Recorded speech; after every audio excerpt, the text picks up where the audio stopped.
আজ এই এপিসোডে আমরা যে গল্পটি নিয়ে আপনাদের সামনে হাজির হয়েছি সেই গল্পটির নাম হচ্ছে অন্ধকারের রহস্য। শহরের পাশে অবস্থিত পুরনো একটি পরিত্যক্ত বাড়ির কথা সবাই জানে। স্থানীয় লোকজনের মধ্যেও এটি নিয়ে গুজব প্রচলিত আছে যে বাড়িটি ভূতের আসরযুক্ত। সেই বাড়ির ইতিহাস নিয়ে অনেক কিংবদন্তি রয়েছে। গ্রামের মানুষ বিশ্বাস করে বাড়ির ভেতরে এক অন্ধকার শক্তি বাস করছে। কয়েক দশক আগে এক পরিবারের সবাই রহস্যজনকভাবে নিখোঁজ হয়ে গিয়েছিল। এরপর থেকে সেই বাড়িটি ছায়াময় হয়ে উঠেছে। মায়া একজন সাহসী যুবতী। সে জীবনের চ্যালেঞ্জ নিতে ভালোবাসে। সে সবসময় নতুন কিছু করার জন্য উদগ্রীব ছিল। গ্রামের লোকেরা যখন সেই বাড়ির ভূতের গল্প বলে তখন মায়া হাসে। সে সিদ্ধান্ত নিল একদিন সে সেই বাড়িতে যাবে এবং সব কিছু খুঁজে বের করবে। তার বন্ধু রাজ এবং সুমি এই পরিকল্পনায় তার সাথে যোগ দিল। আচ্ছা, আমরা কাল রাতেই বাড়িতে যাব, মায়া বলল। রাত চিৎকার করে বলল, তুমি পাগল হয়ে গেছো? সেখান থেকে কেউ ফিরে আসে না। কিন্তু আমি তো জানি ভূত বলে কিছু নেই, মায়া উত্তর দিল। সুমি কিছুটা ভীত হয়ে বলল, তবে মায়া, তুমি জানো না সেখানকার গল্পগুলো আগে কি ঘটেছিল? তা কি তোমার জানা আছে? যা ঘটেছে তা আমাদের জানার দরকার নেই। আমরা শুধু দেখব। যদি কিছু না হয় তাহলে আমরা সবাই হাসবো, মায়া বলল। পরের দিন রাতের বেলা তারা তিনজন সেই বাড়ির দিকে রওনা হলো। রাত তখন গভীর, চাঁদটা আকাশে উজ্জ্বল। বাড়ির প্রবেশদ্বারে পৌঁছাতেই তাদের গা ছমছম করতে লাগলো। রাজ একটু ভয়ে ভয়ে বলল, তুমি কি সত্যি যেতে চাও? মায়া মাথা নাড়িয়ে বলল, হ্যাঁ, আমরা এবার ভিতরে প্রবেশ করব। বাড়ির দরজা খোলা ছিল, যেন তাদের আমন্ত্রণ জানাচ্ছে। তারা ভিতরে প্রবেশ করতেই এক অদ্ভুত অনুভূতি হলো। প্রাচীন আসবাবপত্র, দেওয়ালের মাকড়সার জাল, সব কিছু যেন তাদের ভয়াবহতার দিকে আহ্বান করছিল। মায়া তাদেরকে বলল, চলো উপরে যাই, নিচে কিছুই নেই। তারা সিঁড়ি দিয়ে উঠে গেল। উপরের তলায় পৌঁছাতে একটি বড় ঘর দেখল। ঘরটি অন্ধকারে ডুবেছিল। রাজ হাতে টর্চ অন করল। টর্চের আলো ঘরটিকে আলোকিত করতে লাগলো।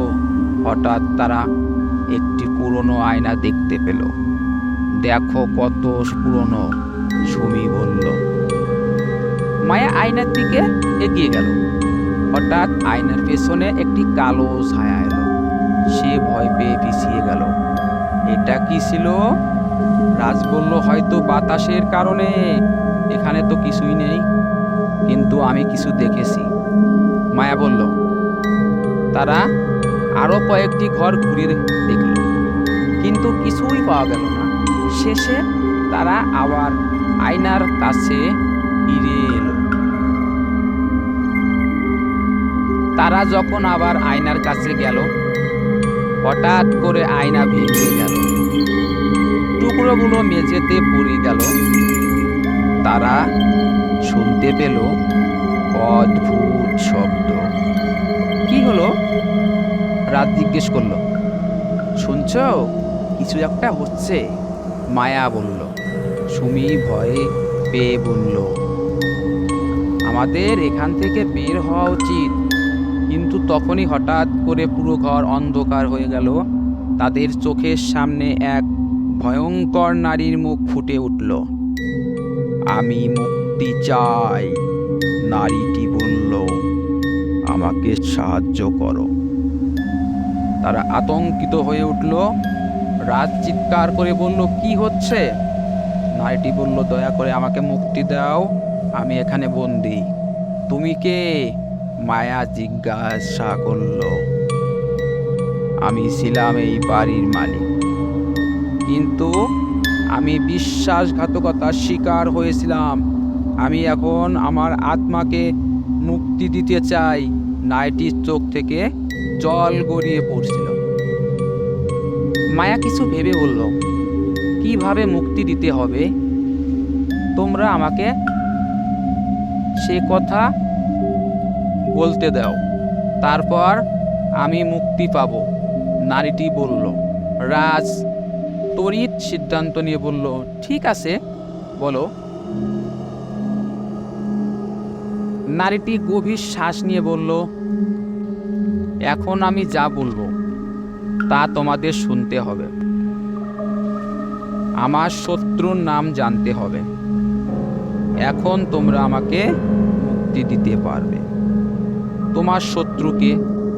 মায়া জিজ্ঞাসা করল। তার নাম ছিল রাহুল। সে আমার বন্ধু ছিল, কিন্তু আমাকে বিশ্বাসঘাতনা করেছে। আমি তাকে হত্যা করেছি। তারপর থেকেই আমি বন্দী। আমাকে মুক্তি দিতে হলে তোমাদের তার নাম জানতে হবে। নারীটি বলল। রাজ বলল, কিন্তু আমরা তো রাহুলকে চিনি না, তার নাম কিভাবে জানবো? নারীটি বলল, তোমরা যদি এখানে এক রাত কাটাও তাহলে তার নাম তোমাদের সামনে আসবে, কিন্তু সতর্ক হও, সে ফিরে আসবে। তারা তখন বুঝতে পারল কিছু গম্ভীর হচ্ছে। সুমি ভয়ে ভয়ে বলল, আমি এখানে থাকতে পারবো না, আমি বাড়ি ফিরছি। কিন্তু সুমি, তুমি কি আমাদের একা ফেলে যেতে পারো? রাজ বলল, আমি এই ভয়ানক জায়গায় আর থাকতে পারবো না, আমি চলে যাচ্ছি। সুমি বলে বেরিয়ে গেল। মায়া এবং রাজ বাকি থাকল। নারীর নির্দেশ অনুযায়ী তারা আরো কিছু সময় অপেক্ষা করতে লাগলো। রাত গভীর হতে লাগলো। মায়া এবং রাজ একজন আরেকজনকে সাহস দিতে লাগলো। রাত 2টো বাজতেই তারা শুনতে পেল অদ্ভুত আওয়াজ। ঘরের জানালাগুলি প্রচণ্ডভাবে শব্দ করতে লাগলো। এটা কি? রাজ ভয়ে বলল, হয়তো কিছু একটা জ্বর আসছে। মায়া বলল। কিন্তু হঠাৎ করে ঘর অন্ধকার হয়ে গেল এবং তাদের সামনে সেই নারীর চেহারা আবার আসলো। সে এসেছে, তোমরা প্রস্তুত থাকো, নারীটি বলল। একটি বিশাল ছায়া তাদের সামনে আবির্ভূত হলো। তুমি আমাকে ভুলে গেছো অর্পিতা, ছায়াটি বলল। মায়া ভীত হয়ে বলল, এটা কি হচ্ছে? আমি ফিরে এসেছি, তুমি আমাকে কখনো ভুলতে পারবে না, ছায়াটি বলল। রাজ বলল, কে তুমি? আমি রাহুল, ছায়াটি বলল। এখন তোমাদেরকে আমার হাতে যেতে হবে। মায়া চিৎকার করে বলল, না, আমরা তোমাকে মুক্তি দেব না। তারা হঠাৎ করে বুঝতে পারল রাহুল আসলে একটি আত্মা। নারীর প্রতিশোধ নিতে সে ফিরে এসেছে।